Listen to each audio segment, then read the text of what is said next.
Bom, senhores, dando continuidade, então, no bloco passado, nós vimos que a primeira forma de se dar efeito erga omnes vinculante em uma decisão no controle difuso de constitucionalidade, difuso concreto de constitucionalidade, é através do artigo 52(10) da Constituição, o Senado Federal suspendendo no todo ou em parte a eficácia da lei.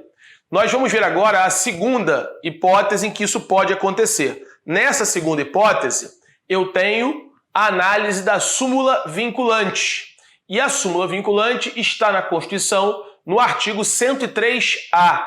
Então, a segunda maneira de uma decisão em controle difuso, concreto de constitucionalidade ter efeito erga omnes para todos e vinculante é através do instituto da súmula vinculante. E a súmula vinculante, joga na tela, por favor, ela vai ter súmula vinculante, ela vai ter um primeiro requisito um requisito chamado desse requisito subjetivo.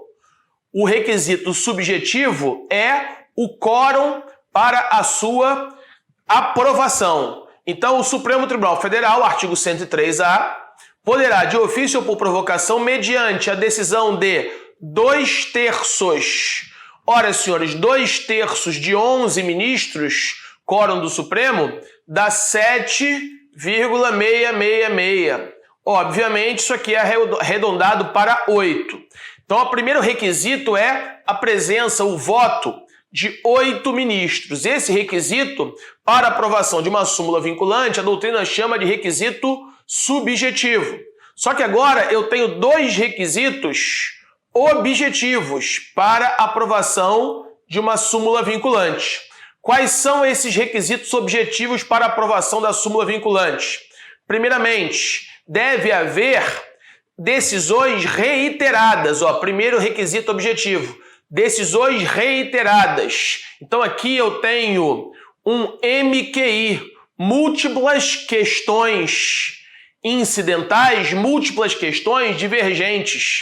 Então, aquela matéria que vai ser objeto da súmula, ela tem que estar sendo discutida em vários processos, porque o 103A vai dizer que o primeiro requisito 2/3, após reiteradas discussões, multiplicação de questões idênticas, MQI. Multiplicação de questões idênticas é o primeiro requisito objetivo. E o segundo requisito objetivo, o segundo requisito está aqui, uma controvérsia atual acerca daquele tema que vai se transformar numa súmula vinculante. Então volta para mim. Deve haver controvérsias entre diversos órgãos do Poder Judiciário ou controvérsias entre o Judiciário e o Poder Executivo. Em controvérsias interpretativas, muitas vezes, né? Então a súmula vinculante, ela, para ser aprovada, dando uma decisão a partir de um controle de constitucionalidade difuso e concentrado, ganhando a partir da súmula vinculante efeito erga omnes e vinculante, eu preciso de requisitos objetivos ou requisito subjetivo, 8 ministros, requisitos objetivos, quais? MQI, múltiplas questões idênticas, que é reiteradas decisões, segundo a doutrina chama isso de MQI, múltiplas questões idênticas, e além disso, deve haver controvérsia atual entre vários órgãos do Poder Judiciário acerca daquele tema que vai ser transformado em súmula vinculante. E aí, senhores, lembrando que quando a gente fala em súmula vinculante, ela vincula a quem? Ela vincula o Poder Judiciário, os órgãos do Poder Judiciário, o juiz de primeiro grau, os tribunais de justiça, o STJ.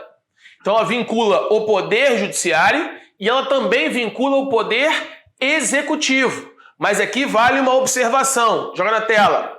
A súmula vinculante obedece. Não vincula o Poder Legislativo. Não vincula o Poder Legislativo no exercício de atividade típica legislativa. E por que não vincula o Poder Legislativo? Poderia o Poder Legislativo criar uma lei contrária a uma súmula vinculante?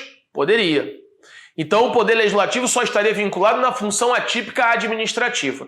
Na função legislativa típica ele não estaria vinculado. Ele pode legislar contrariamente à súmula vinculante. Então, senhores, a segunda forma de você dar uma decisão com efeito erga omnes e vinculante no controle de constitucionalidade difuso a partir do caso concreto, que a regra, como vimos em blocos passados, é o efeito ser interpartes, é através da súmula vinculante. Tudo bem até aí? Tranquilo?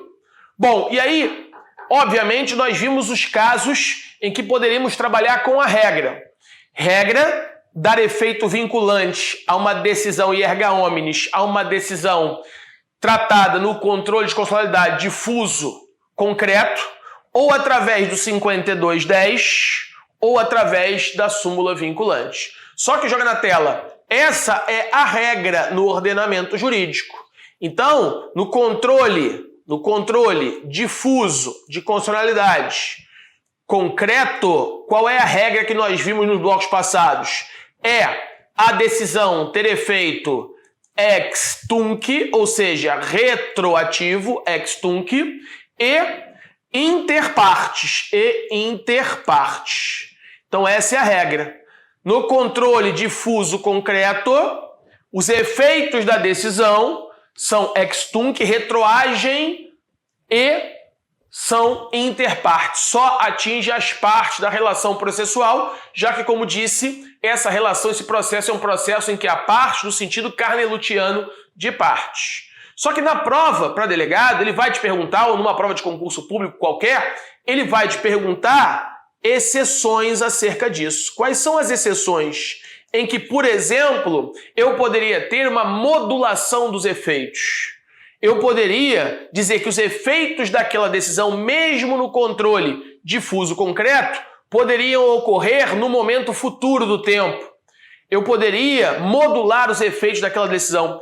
A modulação de efeitos, a gente vai ver um pouco mais à frente, ela é típica do controle concentrado. Mas aí vem o exame e pergunta, mas candidato, eu poderia ter modulação de efeito no controle concreto difuso? Ora, senhores, o lead case em que o Supremo examinou isso é esse que nós vamos examinar. Joga na tela, exceção de efeito ex tunc, porque ex tunc é a regra, e aí seria, na verdade, um efeito que não seria ex tunc, seria ex nunc. No momento futuro eu modularia, os efeitos não retroagiriam. Nesse caso, no recurso extraordinário, RE 197.917, é o famoso caso do município Mira Estrela. Como exemplo de efeito modulado, manipulação dos efeitos, foi dado pelo STF no recurso extraordinário citado. O caso envolveu o município de Mira Estrela. O STF declarou a inconstitucionalidade, num RE, do parágrafo único do artigo 60 da Lei Orgânica 226 do município de Mira Estrela, por entender que afrontava o artigo 29 da Constituição, por não haver proporcionalidade entre o número de habitantes e o número de vereadores do município, visto que Mira Estrela tinha pouco mais de 2.600 habitantes, um pequeno município, e tinha 11 vereadores. O correto seria que o município tivesse 9 vereadores, como determina o artigo 29 da Constituição. Então, o município de Mira Estrela, que era um município com 2.600 vereadores, com habitantes apenas, tinha 11 vereadores, quando a Constituição diz que esses municípios só podem ter no máximo 9 vereadores. E a Lei Orgânica Municipal, então, afrontava a Constituição. Foi ajuizada ações para combater essa lei orgânica, não em controle concentrado, mas sim em controle difuso. Isso chegou ao Supremo em recurso extraordinário, chegando ao Supremo em recurso extraordinário por sede de recursos a partir de uma ação que visava atacar um caso concreto, por isso controle difuso a partir do caso concreto.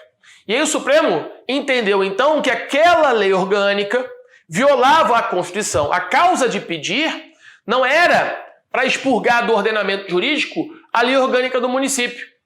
Isso não era o pedido, essa era a causa de pedir. E quando chegou o Supremo entendeu, realmente viola a Constituição. E o Supremo, ao apreciar a matéria, disse o seguinte: não pode ter 11 vereadores, só pode ter 9. Só que já havia 11 vereadores eleitos e exercendo aquele mandato. Ora, se eu der esse efeito retroativo mandando retirar aqueles vereadores, anular todas as iniciativas de projeto de lei que eles apresentaram na Câmara dos Vereadores, anular todas as leis aprovadas, causaria grande insegurança jurídica. E a pergunta é, dos 11, qual deles deveria sair do cargo eletivo de vereador? Ah, André, o menos votado. Só que, senhores, a eleição municipal não é pelo sistema majoritário, é pelo sistema proporcional, também não daria para fazer. Então, o que o Supremo fez? Qual foi a saída? Modular os efeitos. Então, entendeu que, apesar de ter se reconhecido a inconstitucionalidade da lei orgânica frente ao artigo 29 da Constituição, que isso só deveria passar a vigorar a partir da próxima legislatura, havendo, então, modulação de efeito no controle difuso concreto de constitucionalidade. Joga na tela. Então, senhores, nesses termos, o STF, então, estabeleceu critérios de proporcionalidade e concedeu para a decisão efeitos para o futuro. Modulou os efeitos para a próxima legislatura, como eu acabei de falar, visto que não seria adequado retirar 2 vereadores no meio da legislatura. Tudo bem? Tranquilo isso? Então, esse é o Lind Case, é o RE 197-917, pode voltar para mim, do STF. Então, enfrentamos aqui a primeira exceção. Voltando, em regra, no controle difuso concreto, os efeitos da decisão são efeitos ex tunc. Em regra, retroagem. Mas se ele te perguntar na prova do delegado, poderia pensar num controle de constitucionalidade com efeito prospectivo, pró-futuro, modulando os efeitos no controle difuso concreto, já que a modulação é tipo do controle concentrado que ainda vamos examinar? Você vai dizer que sim e traçar como Lind Case esse caso concreto. A segunda exceção, para saber se seria possível ou não, é, no que tange os efeitos do controle difuso concreto, é saber se ele poderia não ser interpartes, mas ter um efeito erga omnes. Ter um efeito erga omnes.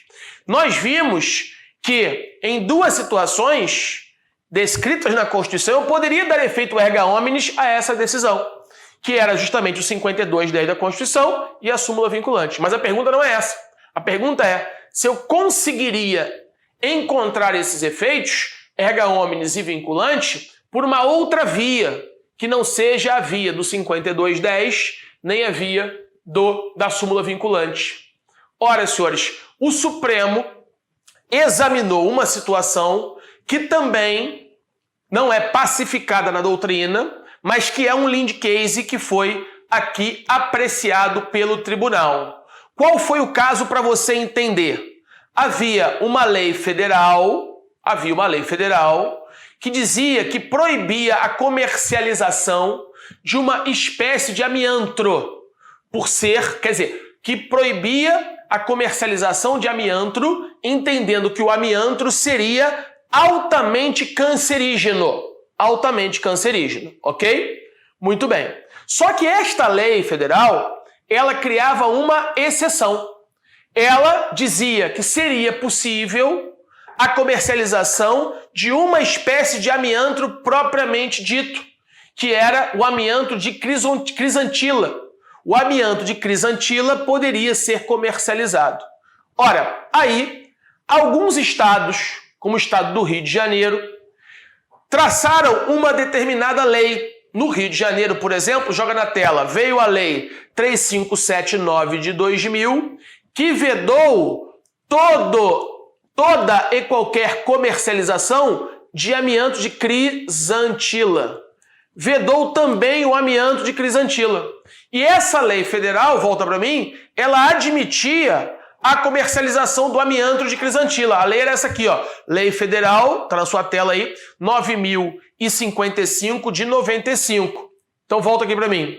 A Lei 9.055 de 95 proibia a comercialização de amianto, considerando que é uma substância cancerígena. Só que essa lei, ela excepcionava uma espécie de amianto, que era o amianto de crisantila. Essa poderia ser comercializada, isso em 95. Com o passar dos anos, órgãos de saúde pública, a Organização Mundial da Saúde, a partir de estudos técnicos e médicos, comprovaram que todo e qualquer tipo de amianto, inclusive o de crisantila, era cancerígeno. Aí começaram a surgir leis estaduais, como essa que eu citei, a Lei do Estado do Rio de Janeiro, 3.579 de 2000, que vedavam todo e qualquer, não trariam exceção para comercialização de amianto. Legislar, só para você lembrar, né? Legislar sobre meio ambiente e saúde é de competência concorrente de todos os entes federativos. União, Estados, Municípios, CDF, artigo 24 da Constituição. Só que a gente sabe que na legislação concorrente, da competência legislativa concorrente da Constituição, no artigo 24, essa legislação concorrente, essa competência concorrente, faz com que a União venha estipular normas gerais e estados e municípios possam complementar as normas gerais da União. Então, supõe-se que a lei do Estado do Rio de Janeiro não estaria complementando a Lei Federal 9.055 de 95, ela estaria contrariando. Porque a lei federal admitiria uma exceção, que seria o amianto de crisantila. Já a lei estadual não promoveu essa exceção. Ela disse, toda e qualquer espécie, ficou comprovado que ela é cancerígena, então proíbe toda e qualquer espécie. Aí, contra a lei do Estado do Rio de Janeiro, foram ajuizadas duas ações diretas de inconstitucionalidade. A ADI, na sua tela, a ADI 3406 e a ADI 3470. Isso tudo que eu estou falando está no informativo 886 de 29/11 de 2017. Depois, se você quiser ler melhor, você baixa esse informativo e coloca no seu material. Muito bem. Qual era o objeto dessas duas ADIs? Era dizer que a lei do Estado do Rio de Janeiro estava violando o artigo 24 da Constituição. Ora, por que a lei do Estado do Rio de Janeiro violava o artigo 24 da Constituição? Porque ela não estaria complementando a lei federal. Numa matéria de competência legislativa concorrente, a União estipulou normas gerais. E em normas gerais proibiu o comércio de amianto, mas autorizou de crisantila. 6 anos depois, em 2001, veio uma lei estadual e diz o seguinte, é proibido toda e qualquer comercialização de amianto, inclusive de crisantila. Então essa lei não estaria complementando a lei federal, ela estaria contrariando. E com base nisso, como a lei estadual não poderia contrariar e sim complementar, porque é isso que comanda o artigo 24 da Constituição no âmbito da legislação concorrente entre União, Estados e Municípios, foram ajuizadas duas ADIs. Só que quando essas ADIs foram julgadas pelo Supremo, o Supremo percebeu que, na verdade, quem estava errada não era a lei do Estado do Rio de Janeiro, que vedava a comercialização de toda e qualquer hipótese de amianto, e sim a lei federal. Esta sim violava a Constituição porque autorizaria a comercialização de um tipo de amianto, de crisantila, que restou comprovado por estudos médicos da Organização Mundial da Saúde que também era cancerígeno. Então o que o Supremo fez? Em vez de declarar a inconstitucionalidade nessas duas ADIs aqui, o pedido era declarar a inconstitucionalidade da lei do Estado do Rio em face da Constituição. Mas para chegar a esse ponto, o Supremo teve que examinar uma questão prejudicial de mérito. Qual era a questão prejudicial de mérito? Na verdade, a lei federal é que é inconstitucional. O pedido dessas duas ADIs era de controle concentrado. Não era para declarar a inconstitucionalidade da lei federal, era para declarar a inconstitucionalidade das leis estaduais. E aí o Supremo percebeu que, na verdade, o que era inconstitucional era a lei federal. Então surge uma questão incidental, prejudicial de mérito, que o Supremo tinha que examinar para decidir se essas leis seriam ou não inconstitucionais. E o que o Supremo faz nessa ADI? Acaba dizendo que, preliminarmente ou prejudicialmente, numa hipótese de controle concentrado, numa hipótese de controle difuso a partir do caso concreto, este caso concreto, que a inconstitucionalidade era da lei federal. Só que declarar a inconstitucionalidade da lei federal como inconstitucional numa ADI cujo objeto não era a lei federal, isso é um incidente processual. É uma questão prejudicial de mérito, típica de controle difuso a partir do caso concreto. E o Supremo, então, como questão prejudicial, para salvaguardar as leis estaduais que estavam corretas, a lei do Estado do Rio de Janeiro que estava correta, declarou inconstitucional, incidentalmente, a Lei Federal 9.055 de 2005. Então, se o Supremo declarou esta lei inconstitucional aqui, ó, esta lei federal inconstitucional, esta lei federal, ela não era o objeto da ADIM, não era. O objeto era as leis estaduais, a lei do Estado do Rio de Janeiro. Mas declarou essa lei aqui, ó, incidentalmente inconstitucional dentro de uma ADI, dentro de duas ADIs, na verdade, né? Quais duas? Essas duas aqui. Ora, então se o Supremo declarou inconstitucional incidentalmente essa lei federal inconstitucional, qual deveria ser o efeito disso aqui? O efeito deveria ser um efeito inter partes. Deveria ser um efeito que não fosse erga omnes, porque não foi em controle concentrado, foi uma inconstitucionalidade incidental dentro de uma ADI, a partir de um caso concreto. Só que o Supremo entendeu que, como foi em uma ADI, esse efeito aqui seria e teria efeito erga omnes. Erga omnes. Teria efeito erga omnes. Então, apesar de ser um controle incidental, uma questão prejudicial de mérito, não era o pedido. O pedido era expurgar do ordenamento jurídico a lei do Estado do Rio de Janeiro que violava o artigo 24 da Constituição. Porque não estaria complementando a lei federal, estaria sim legislando em sentido contrário.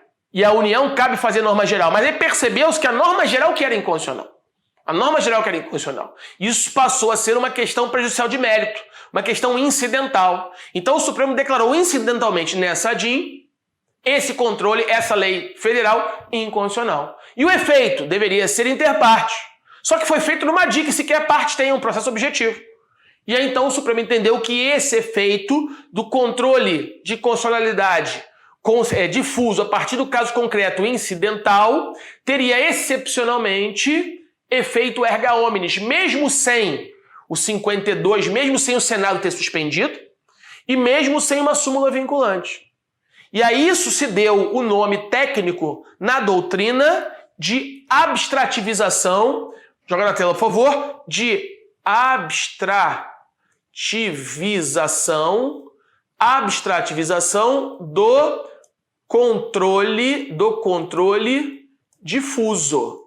Por que a abstrativização do controle difuso? Porque o controle difuso, ele não gera uma decisão abstrata que vai incidir para todos com efeito erga omnes. Nós vimos que o controle difuso, a regra é o efeito ser interpartes. É o efeito ser interpartes, está aqui, ó. Olha o que eu coloquei aqui. A regra do controle difuso concreto é ser interpartes. Mas eu estou diante de uma situação em que eu tenho um controle incidental, em que o pedido não é o expurgamento, é sim a causa de pedir, a partir do caso concreto, que não vai ter efeito interparte. Vai ter efeito erga omnes. Então eu estou aproximando o controle difuso do controle concentrado. Se eu estou aproximando o controle difuso dos efeitos que eu verifico e vou estudar mais à frente do controle concentrado, a isso deu-se o nome de abstrativização do controle difuso, a partir deste caso concreto. Tudo bem? Tranquilo até aí? Ok? Então, senhores, nós vimos que a regra no controle difuso de constitucionalidade é o efeito ser interpartes, é o efeito, além de interpartes, ser não vinculante, com efeito ex tunc, retroativo. Eu vi que eu posso ter um efeito ex nunc, o caso do município Mira Estrela. E se eles perguntar numa prova de delegado, mas a exceção de ser interpartes, aí você aponta o 52.10 previsto na Constituição. E você aponta a súmula vinculante. Mas isso eu não pergunto assim, mas candidato, eu quero saber uma exceção que não esteja em nenhum dos dois casos, não esteja prevista, seja uma construção jurisprudencial doutrinária. Aí o examinador está te perguntando de abstrativização do controle difuso. Então, não precisaria, aí a última observação desse bloco, não precisaria de o Senado suspender a eficácia daquela norma no 52.10. E aí é que entra o final do bloco passado, né? Passa a entender o Supremo que teria havido, com relação ao 52.10 da Constituição, que está aqui, ó, joga na tela, teria havido com relação ao 52.10 da Constituição, teria ocorrido o fenômeno da mutação constitucional. Mutação constitucional. E por que teria havido aqui o fenômeno da mutação constitucional, né, que falamos em blocos passados? Ora, na mutação constitucional eu tenho uma mudança eu altero o contexto, mas não altero o texto. Eu tenho uma manutenção do texto com alteração do contexto.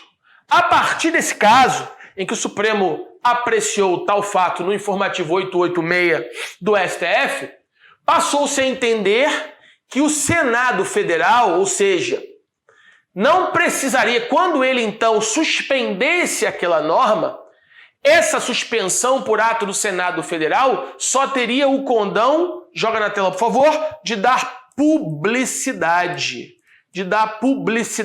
à decisão do Supremo. Porque a decisão do Supremo por si só já teria efeito erga omnes, para todos e vinculante. Não havendo a necessidade do Senado suspender. Ainda que o Senado não suspendesse, não é a suspensão do Senado que faz o efeito erga omnes surgir. Então, na mutação constitucional, passou o Supremo a entender que o que daria efeito erga omnes seria a própria decisão do Supremo, na chamada abstrativização do controle concentrado. Tudo bem isso? Tranquilo até agora? Então, essa é a ideia de mutação constitucional a partir desse informativo, joga na tela por favor, desse informativo do Supremo. Ok? E aí aconselho que os senhores leiam o informativo 886 do STF, baixe esse informativo. Então, para finalizar, houve mutação constitucional do 5210. A nova interpretação deve ser a seguinte: quando o STF declara uma lei inconstitucional, mesmo em sede de controle difuso, acabei de falar isso, a decisão já tem efeito vinculante erga omnes. E o STF apenas comunica ao Senado com o objetivo de que a referida Casa Legislativa dê publicidade, essa é a palavra, daquilo que foi decidido pelo Supremo. Tudo bem? E daqui adveio a ideia, então, de abstrativização do controle concentrado. Tranquilo, senhores? Com isso, então, nesse bloco a gente termina o controle difuso concreto de constitucionalidade. No próximo bloco a gente começa a análise do controle concentrado de constitucionalidade, ok? Aguardo os senhores lá. Um abraço, fiquem com Deus.